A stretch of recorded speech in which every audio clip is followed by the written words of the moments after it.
As the plot of this crisis thickens, we search to find an asset class or somewhere, a location to put our hard-earned savings, and it is becoming increasingly difficult to find such a thing. Today we will discuss how the world bankers want an additional $100 trillion to save the economy. And this has been going on for quite some time, how additional credit, as they call it, is the only solution that they have to any of their problems. We're talking about quantitative easing. We are talking about a $100 trillion bazooka. You came here for the truth, so let me unveil that for you. Let's get into this right here of the World Economic Forum, also known as Davos, because of the location in Switzerland. It is going on right now, presently. But if we go back in the pages of history to 2011, you will see this news release: over 100 US trillion dollars additional credit needed to support global growth. And this is according to all of these high-ranking officials, as they like to call themselves, the big bankers, all of these people who in fact are all part of this regime. They said credit levels will need to double over the next 10 years, growing by $100 trillion to support consensus projected economic growth. Now, this would be okay if it was a natural growth, if it was actually happening because of its own deeds. But of course, it is all being planned by the governments and by the private central banks that control them. And who do you think is at Davos suggesting these kind of things? It is those bankers, or those working for those bankers. And that's why you have them coming out and saying these kind of things. So if we go deeper into the economy, and we will talk about their policies that they have in place right now, will show you how since 2011, the World Economic Forum then, how things have gotten worse. And let's get into that right now. First, we're going to talk about Christine Lagarde. You know her from the IMF. She's the head, and she said some pretty darn words. I just do not like to read this type of thing. It really aggravates me. But let's get into it. The new networks of influence should be embraced and given space in the 21st century architecture of global governance. That right there, global governance, that means no longer does your government, it could be criminal as it is, no longer is that government going to be in charge. They go to what they like to call the international community. So let's move on here before I give my opinion. This is what I have called the new multilateralism. I believe it is the only way to address challenges in the global community faces. So essentially what she's saying with the new multilateralism is that they make their own rules, their own regulations and laws. The IMF actually has a lot of good things to say sometimes, but their solutions that they provide are absolutely terrible, and you know that specifically they are there to put a stranglehold. I've gotten into it so many times, I won't do so today. But essentially, she believes that collectively getting together and, giving up your sovereignty of your nation and allowing the global bankers to control everything, perhaps with that $100 trillion bazooka, is going to fix everything. And we know specifically that it does not. So this is a good article to see what she has to say, some good things. Then again, of course, the solutions are not good.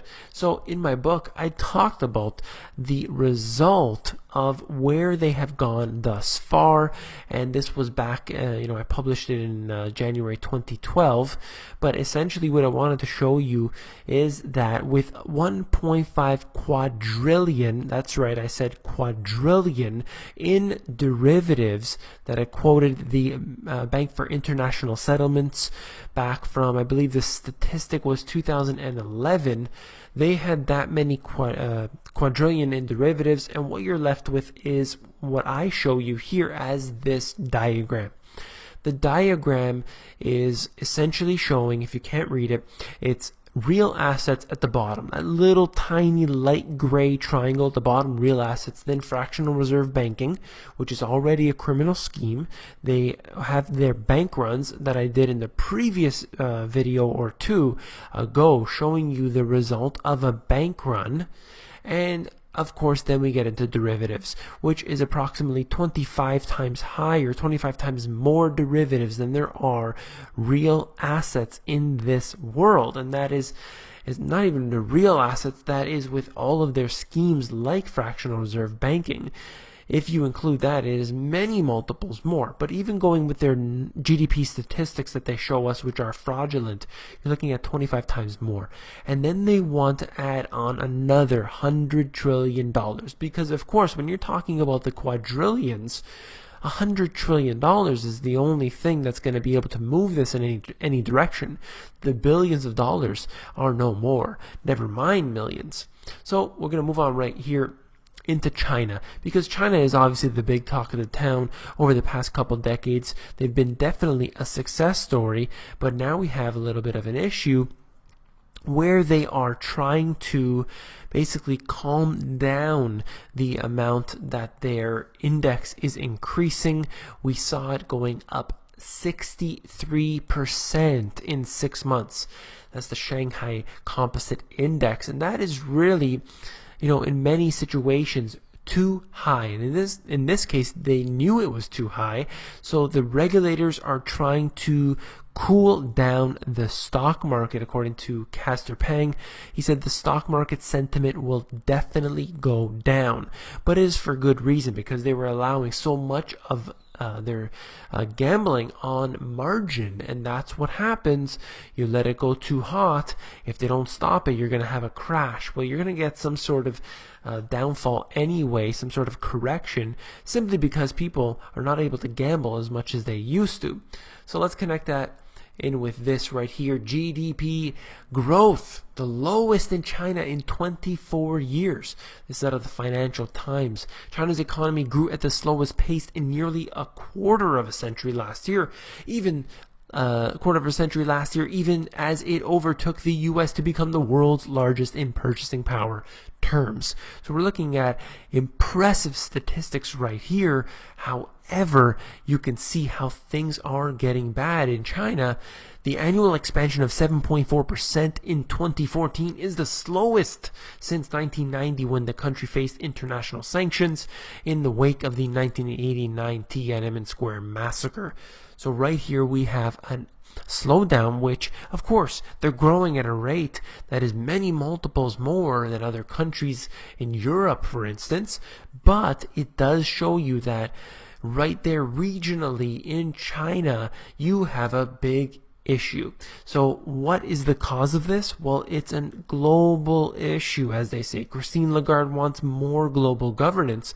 Well, right here we have a global problem, globalization. If the rest of the world is slowing down, China is going to slow down too. And what if you have less domestic consumption in any nation? You're going to have a slowdown as well. So we'll move on to here, just showing you China year-over-year GDP once again in a decline. You could see that since the financial crisis, it is basically moving down in a drastic line downward. They simply cannot come back up to where they were. So this also connects into another issue which I would like to discuss, and that is gold. When you're looking for an asset, where do you put your money? If you're China, if you're the US, you have accumulated a large amount of US debt. But you can see, as I showed you in previous videos, that Russia has been purchasing more gold recently, and they have been selling off of their US treasuries. China is fluctuating with theirs. They seem to buy a whole bunch at once, and then they begin to sell off, and they seem to fluctuate. But over, if you look over this recent past, you can see from their government, they are suggesting that they are going away from the US dollar. They want to allow their currency to continue to appreciate. And this brings me to my next article here, talking about Germany repatriating a lot of their gold. The German central bank, or Bundesbank, said Monday that it had stepped up the repatriation of its gold reserves from overseas storage last year. In 2014, which I did bring out this information here on the channel, 120 tons of gold were transferred to Frankfurt from storage locations abroad, 35 tons from Paris, 85 tons from New York. They want it to be located in the country that they see is the safest, and that's their own. They are no longer really trying to geographically diversify their holdings. They're bringing it back home. They're concerned about what's going to happen, and so they want that under their own wing. So one last article that does connect in with this is out of Market Watch, talking about Mark Faber. Now, you may have different opinion on Mark Faber. However, if you've read Tomorrow's Gold by Mark Faber, you will get a very good insight as to what history shows for the future, if you understand what I'm saying there. My belief is that the big surprise this year is that investor confidence in central banks collapses. And when that happens, I can't short central banks, although I'd really like to, and the only way to short them is to go long gold, silver, and platinum, he said. That's the only way. That's something I will do. Now, people don't really understand Mark Faber's investment strategy. He has a very wide dispersion of his assets. So he owns, on average, 25% of each of the asset classes. So he's saying gold, perhaps now is a time to buy some gold.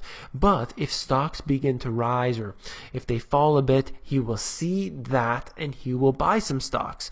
So it's not just buy gold, put 100% of your money in gold. He is well diversified. So that brings me to my point I have is people are consistently emailing me every single day. David, how do I protect my hard-earned savings?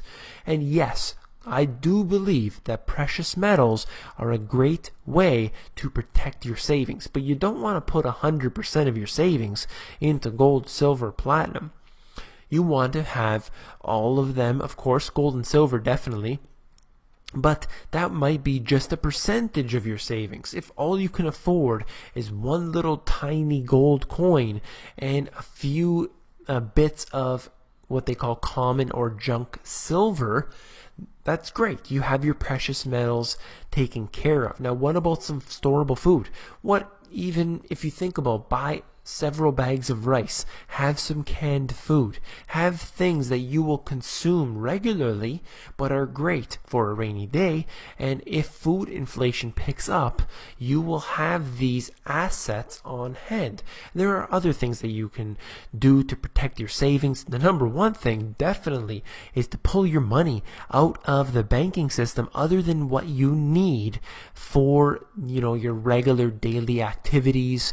Everyone needs to buy things and they will use their bank account to do so. I understand that. But you don't want to have your savings in the bank. So that's definitely what I would recommend. This is not a video to necessarily tell you exactly what to do. However, these are just some ideas. People are always asking me, always emailing me, and that's definitely to respond to those people. Keep the emails coming in. I have several emails in my inbox right now. I'm just trying to get back to everybody. I try to email a few people per day, but it is just piling up, and it's great to hear from every single one of you. I had responded to every email in my inbox this weekend, and lo and behold, there are many, many more. I'm trying to get back to each and every one of you, and I will do so. It just takes me a bit of time, so be patient with me on there. If you found this video informative, I would really appreciate a thumbs up. I wanted to say that. I wanted to thank you, each and every one of you. We are now at over 14,000 subscribers, and that is thanks to you, the subscribers here. If you are new on here, I want to say hello to each and every one of you. Thank you all for joining me on here. Stay tuned for some excellent information. If you want to reach me, the best place to do so is, well, first of all, you can email me at david@themoneygps.com, but an even better place to get me is on the Insiders. I reply to each one of those people first before I move on to the other email address I just told you. And to get on there, all you have to do is go to themoneygps.com. You scroll down to the bottom, fill in your email address, and you get occasional emails from me with good, short, concise info.